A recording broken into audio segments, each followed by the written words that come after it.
আজ আমরা নির্ণায়ক সম্পর্কে বিস্তারিত আলোচনা করব।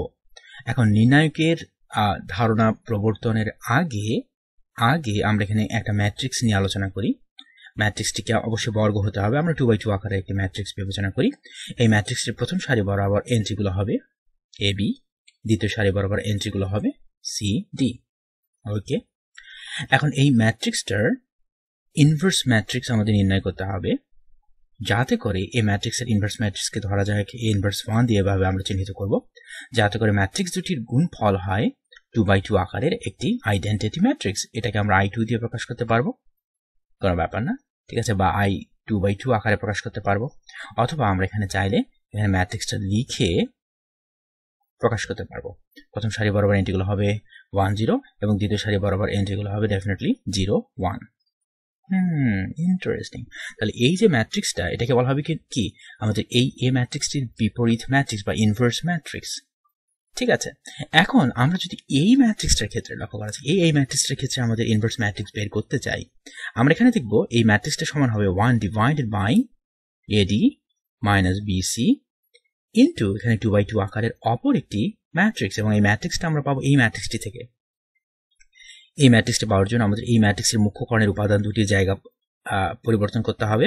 তাহলে এখানে এর জায়গায় আসবে ডি এবং ডি এর জায়গায় আসবে এ, এবং গৌণ কর্ণের উপাদান যে দুটি রয়েছে লক্ষ্য করা যাক, তাদের আমরা নেগেটিভ মান নেব, অর্থাৎ সি হয়ে যাবে নেগেটিভ সি এবং এখানে বি এর বদল হয়ে যাবে নেগেটিভ বি। তাহলে এই এ ম্যাট্রিক্সটির ইনভার্স ম্যাট্রিক্স কিন্তু হবে এটা। এখন আগেই বলে রাখি, কোন একটা ম্যাট্রিক্স এর ইনভার্স ম্যাট্রিক্স থাকবে দুটি শর্ত যদি সেই ম্যাট্রিক্সটা পালন করে। প্রথম শর্ত হচ্ছে সারি এবং কলাম সংখ্যা ইকুয়াল হতে হবে, অর্থাৎ ম্যাট্রিক্সটিকে হতে হবে বর্গ, এবং ডেফিনেটলি এই ম্যাট্রিক্সটা বর্গ, কোনো সন্দেহ নেই। তাহলে এই ম্যাট্রিক্সটা এর বিপরীত ম্যাট্রিক্স থাকবে, যদি থাকে তাহলে আমাদের দ্বিতীয় কন্ডিশনটা এই ম্যাট্রিক্সটিকে মেনে চলতে হবে। ঠিক আছে, এবং দ্বিতীয় কন্ডিশনটা হচ্ছে এখানে এডি মাইনাস বিসি 0 হতে পারবে না, AD minus BC equal to not 0। আবারও বলছি, এই ম্যাট্রিক্সটার বিপরীত ম্যাট্রিক্স থাকবে, ইনভার্স ম্যাট্রিক্স থাকবে দুটি শর্তে। প্রথম শর্ত হচ্ছে একে বর্গ ম্যাট্রিক্স হতে হবে, এবং সেটা অবশ্যই একটা বর্গ ম্যাট্রিক্স। দ্বিতীয় শর্ত হচ্ছে এখানে লক্ষ্য করা যাক, এই সমীকরণ থেকে আমরা দেখতে পাচ্ছি 1 divided by AD minus BC, এখানে কিন্তু হরে আছে এডি মাইনাস বিসি, তাহলে এডি মাইনাস বিসি কিন্তু 0 হতে পারবে না। ঠিক আছে, তাহলে এই রাশিটা কিন্তু খুবই গুরুত্বপূর্ণ একটা রাশি। এবং এই রাশিটা প্রকৃতপক্ষে আমাদের নির্ধারণ করবে আমাদের এই ম্যাট্রিক্সটির বিপরীত ম্যাট্রিক্স থাকবে কিনা। তাই এটাকে কিন্তু টেকনিক্যালি ডিটারমিন্যান্ট অর্থাৎ নির্ণায়ক বলা হচ্ছে, কারণ এই রাশিটা থেকেই কিন্তু আমরা টেকনিক্যালি জানতে পারবো, ঠিক আছে, যে আমাদের এই ম্যাট্রিক্সটির বিপরীত ম্যাট্রিক্স আছে কিনা। ঠিক আছে, এবং লক্ষ্য করা যাক এই রাশিটাকে নির্দেশের জন্য আমরা আসলে দুটি উলম্ব সরলরেখা ব্যবহার করি, এবং আমাদের এই যে ম্যাট্রিক্সটি, এই ম্যাট্রিক্সটির এন্ট্রিগুলোকে আমরা ঠিক কি বলবো, এটাকে সারি এবং কলামের ভিত্তিতে এখানে বসিয়ে থাকি। অর্থাৎ এখানে প্রথম সারি বরাবর ম্যাট্রিক্সের ক্ষেত্রে এন্ট্রি হচ্ছে এ বি, তাহলে ডিটারমিনেন্টের ক্ষেত্রে প্রথম সারি বরাবর এন্ট্রিগুলো হবে এ বি, এবং দ্বিতীয় সারি বরাবর এখানে এন্ট্রিগুলো হচ্ছে ম্যাট্রিক্সের ক্ষেত্রে সি ডি, তাহলে নির্ণায়কের ক্ষেত্রে এখানে সি এবং ডি হবে। এবং আমরা এই প্রতীকটিকে এভাবে সংজ্ঞায়িত করেছি যে এই কি বলবো, এটাকে এই রাশিটার মান বলতে পারি, এই রাশিটার মান হবে মুখ্য কর্ণের উপাদান দুটির গুণফল এডি মাইনাস গৌণ কর্ণের উপাদান দুটির গুণফল, অর্থাৎ আমরা পাচ্ছি বিসি, এডি থেকে আমরা বিসি বিয়োগ করছি, এবং আসলে কিন্তু তাই এডি মাইনাস বিসি কিন্তু আমরা পাচ্ছি, তাই না? খুবই ইন্টারেস্টিং। এডি মাইনাস বিসি এটা কিন্তু যে কোনো একটা রাশি নয়, আমরা যদি এখানেও তাকাতাম লক্ষ্য করা যাক, মুখ্য কর্ণের উপাদান দুটির গুণফল এখানে পাচ্ছি এডি, এবং গৌণ কর্ণের উপাদান দুটির গুণফল আমরা পাচ্ছি বিসি, এবং এডি থেকে আমাদের এখানে বিসি বিয়োগ করতে হচ্ছে। তাহলে এটাকে কিন্তু বলা হয় নির্ণায়ক।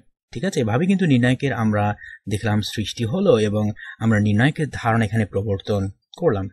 একটা ইম্পর্টেন্ট কথা আমরা মাথায় রাখি, সেটা হচ্ছে কোন একটা নির্ণায়ককে যখন আমরা নির্দেশ করি, আমরা কিন্তু উলম্ব দুটি রেখা ব্যবহার করে থাকি, যদিও আমরা ম্যাট্রিক্সকে কি বলবো, এটাকে দেখানোর জন্য আমরা জানি যে থার্ড ব্র্যাকেট বা ফার্স্ট ব্র্যাকেট বা দুটি করে উলম্ব সরলরেখা আমরা ব্যবহার করতে পারি, কিন্তু আমরা নির্ণায়ককে বা ডিটারমিন্যান্টকে নির্দেশ করার জন্য সবসময় একটি করে মোট দুটি, তাই না, উলম্ব সরলরেখা ব্যবহার করে থাকি।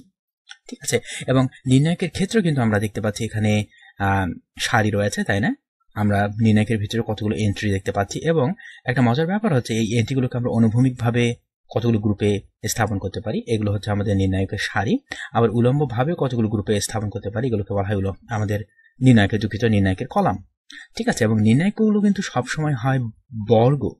ঠিক আছে, অর্থাৎ নির্ণায়কের সারি এবং কলাম সংখ্যা সবসময় সমান হবে, কারণ আমরা দেখতে পাচ্ছি এখানে নির্ণায়ক কিন্তু আমরা নির্ণয় করছি কোন একটা ম্যাট্রিক্সের, কারেক্ট। এবং সেই ম্যাট্রিক্সটা অবশ্যই বর্গ, কারণ সেই ম্যাট্রিক্সের কিন্তু ইনভার্স ম্যাট্রিক্স নির্ণয় করার প্রয়োজনই এখানে আমরা নির্ণায়কের ধারণা প্রবর্তন করেছি। তাহলে নির্ণায়কগুলো কিন্তু সবসময় বর্গ হবে, অর্থাৎ সারি এবং কলামের সংখ্যা সমান হবে। এবং নির্ণায়কের সারির সংখ্যা যদি আমরা জানতে পারি, নির্ণায়কের আকার আমরা জানতে পারবো। যেমন এখানে নির্ণায়কের সারি হচ্ছে 2 সংখ্যক, তাহলে এটা হচ্ছে 2/2 আকারের নির্ণায়ক, কারণ ডেফিনেটলি সারি এবং কলাম সংখ্যা এখানে সমান হতে হবে, কারেক্ট।